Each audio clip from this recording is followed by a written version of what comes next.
एक अलग तरीके की बात पर मैं आपका ध्यान खींचना चाहता हूं कि धीरे धीरे करके कोई एक विचार एक द्रव्य पैदा करता है, एक भीतर चित्त में घर्षण पैदा करता है, वो कामना परिपक्व होती जाती है। सहयोगी विचार और संस्कारों के द्वारा वो एक धीरे धीरे मन का रुझान बनता जाता है।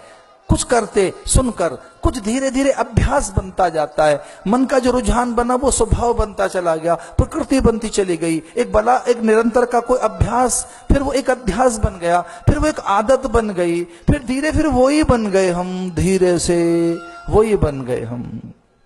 ज्यादा सोच सोचकर एक अध्यास, एक अभ्यास, एक आदत, कोई एक चेष्टा, एक तरीके की कोई एक लगातार हमने प्रकृति बना ली। सोचते सोचते हम सोचते सोचते कुछ हो गए, गोरे सुंदर पतले मोटे लंबे छोटे ठिगने, ये मेरी जाति कुल गोत्र वंश परंपरा आयु, मैं गुजराती पंजाबी बंगाली मराठी मद्रासी, मैं वो हो गया।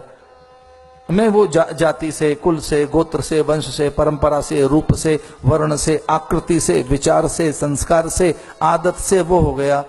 आओ थोड़ा एक पल के लिए रुकता हूं। कभी ये नहीं सोचा आदमी ने कि कुछ आदतें ऐसी तो नहीं जो दूसरों को परेशान करती हूं, कुछ ऐसा स्वभाव तो नहीं, कुछ ऐसी प्रकृति तो नहीं, कुछ ऐसी अभिव्यक्ति तो नहीं, कुछ ऐसी चेष्टाएं तो नहीं। तो धीरे से हम वो बनते चले गए। एको हम बहुश्याम, हम चलते गए चलते गए चलते गए चलते गए, तो एक से अनेक हम हो जाते हैं। अभी तो बच्चा पेट में होता है और अभी वो बेचारा अकेला है, पैदा होते ही अनेक हो जाता है। जिनसे पैदा हो रहा है वो माता पिता, जो पहले पैदा हो चुके हैं वो है अग्रज, और जो बाद में है वो अनुज हैं। थोड़ा और निकला तो मित्र बन गए, जरा सा बड़ा हुआ तो पत्नी या पति आ गया, फिर और बच्चे हो गए, एक से अनेक।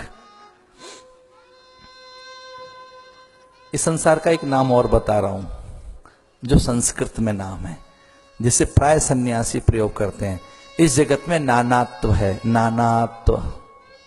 जगत में क्या है? नानात्व, नानात्व, भिन्नता, विविधता, बहुरूपता, अनेक रूपता, वैविध्यता, और इसी में है जगत की विशिष्टता, इसी में जगत का वैशिष्ट है।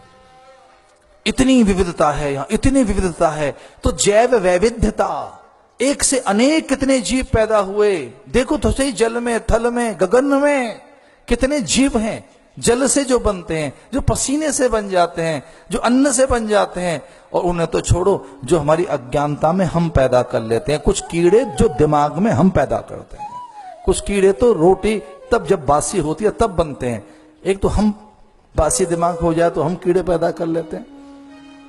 पता नहीं वो दिखे कि नहीं आपको? कई बार दिखते हैं। आदमी को पशु तो नहीं होता पर सींग जैसा मारता है, ऐसा लगता है कभी कभी। कुछ हो गया है ऐसे, एक पशुता भीतर, हमारे भीतर क्रूरता, पशुता, अधमता, एक दैत्य हम भीतर अपने जगाते हैं। कब? जब अधम क्रोध हमारे पास पैदा होता, अनियंत्रित क्रोध। तो ये सृष्टि का रूप बताया गया कि सृष्टि में जीव और नाना जीव, नाना प्रकार के जीव, एक से अनेक जीव। तो पहले कौन से जीव आए? मनु शतरूपा। मन का एक ही मन को चाहिए रूप, और शतरूप, अनेक रूप, बहुरूप। मन की पहली मांग क्या है? मन की पहली मांग है बहुरूप, अनेक रूप। एक रूप नहीं, अनेक रूप। इसलिए एक ही प्रकार के कपड़े नहीं पहनते आप, अनेक रंग रूप के कपड़े, अनेक प्रकार के व्यंजन, पकवान, मिष्ठान। आपको नाना प्रकार की चीजें चाहिए, एक जैसे नहीं। अरे आपकी तो बात छोड़ो, परिंदों को मानने नहीं एक घोंसला, वो उड़कर आ जाते हैं। उन्हें एक जैसा अच्छा नहीं लगता, उन्हें परिवर्तन अच्छा लगता है। तो जगत का एक सच है, उसका नाम है परिवर्तन। तो परिवर्तन, रूप में परिवर्तन, शत शत रूप। तो शत शत रूपों को धारण करने वाले शतरूपा और मनु के संयोग से संतान पैदा हुई, मानवी, मैथुनी। उसमें मन की प्रधानता रही। हम मनुष्य क्यों कहलाते हैं? क्योंकि हम मन की उपज हैं। हम मनुष्य क्यों कहलाते हैं?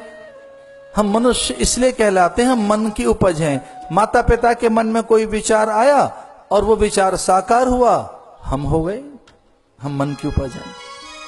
इसलिए हम में मन की प्रधानता भी है, हम में मन की प्रधानता है। मनुष्य में चित्त की प्रधानता या मन की प्रधानता है। मन की प्रधानता है। मन इंद्रियों के माध्यम से और हमको नियंत्रित करता रहता है। हम में मन की प्रधानता है और ये मन की प्रधानता ही हमें बंधन और मोक्ष की ओर लेकर जाती है। मनुस्मृति में कहा है, मन है मनुष्याणाम कारणम बंध मोक्षयो। मन ही मनुष्य के बंधन और मोक्ष का कारण है, मन। इसलिए हम मन की उपज है। हम किसकी उपज है? मन की उपज है। बस इतना ध्यान रखना है, हम मन से पैदा हुए हैं। माता पिता के मन में कोई विचार आया, हम बन गए, और हम भी अपने मन से चल रहे हैं, मन से। मैं जब बहुत छोटा था, बचपन में, तो एक बात मैंने सुनी जो कुछ मुझे अच्छी नहीं लगी। तो उस समय तो मैंने विरोध नहीं किया था, क्योंकि मैं काफी छोटा था और मेरी विरोध करने की सामर्थ्य भी नहीं थी, पर अच्छी नहीं लगी थी। फिर बाद में मुझे लगा कि मुझे उसका विरोध तो करना चाहिए। तो फिर जब मैं साधु बन गया तो मुझे विरोध करने का अवसर मिल गया उस बात का। वो मैंने ऐसा सुना बचपन में कि सुनो सबकी करो मन की, सुनो सबकी करो मन की। मैं जिस कम्युनिटी में पैदा हुआ, जिस समुदाय में, जिस समूह में, वहां ये बात बहुत बोली जाती थी कभी कभी, अरे सुनो सबकी करो मन की, सुनो सबकी करो मन की। तो मैंने कहा ये बात कुछ अच्छी सी नहीं है, सुनो सबकी करो मन की। तो फिर सुनाई क्यों सबकी, जब करनी मन की है तो मन की करनी है हमको, तो सुने क्यों किसी की। तो कभी कभी आदमी सुनता तो है सबकी, पर करता है मन की।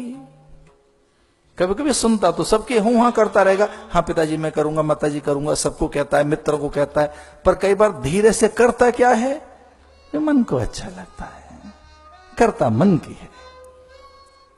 अब मन की क्यों करता है, ये एक भेद है। मन में जो है, अब मन में सुख और सम्मान छुपा हुआ है, मन में रूप का आकर्षण छुपा हुआ है, तो मन भोगता है, मन भोगता है, भोगता। इंद्रियों के माध्यम से जो भोग रहा होता है उसका नाम है मन। अच्छा, मन क्या भोगता है? एक ही चीज भोगना चाहता है मन। मन सुख को भोगना चाहता है और दुख को नहीं भोगना चाहता मन। ये मन की दुर्बलता है। बस मन की एक ही दुर्बलता है कि मन सुख को भोगना चाहता है और रस के पीछे भागता है कि यहां रस है, सुख है, सम्मान है, सुंदरता है, अपनापन है, पद है, प्रतिष्ठा है, अनुकूलता है, तो मन उस ओर भागता है। कहां है? जहां रस है, सुख है, सम्मान है, सुंदरता है, अपनापन है, वहां मन भागता है।